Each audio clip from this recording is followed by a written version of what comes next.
Welcome to a reading of Social Conundrums. Today I'm going to read Part 3.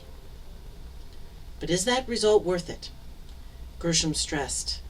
A mediator, a third party, will in actuality create this new code, not our committee. He was exaggerating a little. The ideas the mediator uses will come from us. He, she, or they won't be doing individual research on their own, I reasoned. Gershom gave an angry shake of his dragon head. No, but the end result will be in the mediator's hands, not our committee's. I didn't argue with him, but I also didn't relent. Well, I can see that you have no problem with this course of action, he said.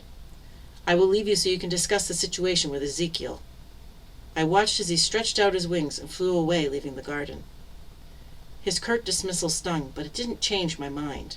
I flew off in the opposite direction, leaving the golden filaments and the soothing songs. I emerged in the depths of space. Ezekiel's current resting place existed in the heavens. My eyes scanned the darkness for energy patterns. Every little dragon had a distinct one because we can become anyone or anything, so it is important to have some way of identifying each other. Ezekiel's wave pattern consisted of strong, constant fluctuations. I also knew for the last century he tended to enjoy being a small celestial body, such as a star. I found him amid a group of little dragons, who were also resting as burning balls of plasma. I sensed his awareness of me as I flew towards him.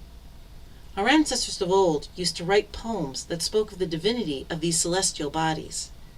There is something amazing about being able to generate an internal light source inside of yourself. A unique way to understand your being, because the light of a star hides nothing. I hovered near him. The burning ball morphed into a glittering dragon form no larger than my own. Our golden eyes could stare right into each other. "Hello, Anne," he said. I gave his greeting a nod of acknowledgement. "How are you doing?" he asked, and I saw concern in his liquid eyes. It made me hesitate. He already knew the Social Code Committee lagged behind all the others. Asking for a mediator meant I had failed as committee leader. It hurt more than a little to admit my shortcomings, but getting the job done had to be more important than my pride. My committee is having trouble, and without mediation I fear we won't be able to submit a code for the planet project, I admitted. Ezekiel nodded his head. I feared you were having trouble. It is unfortunate that Gershom has managed to get enough supporters so that you are essentially split down the middle on your decisions. A wave of humiliation dimmed my scales. Yes, I guess it is, I managed to say, knowing that the imbalance was primarily my fault. I respected Gershom because he truly is an expert in his field, so I allowed him to select several committee members. I believed that although we would argue and have different opinions, that all of us could come to some form of consensus. A naive conclusion on my part. I will have a mediator there at your next meeting, he promised. I thanked him and flew away, hoping that this step would bring the progress we needed. That ends Social Conundrums Part 3. Part 4 will be read on August 19th.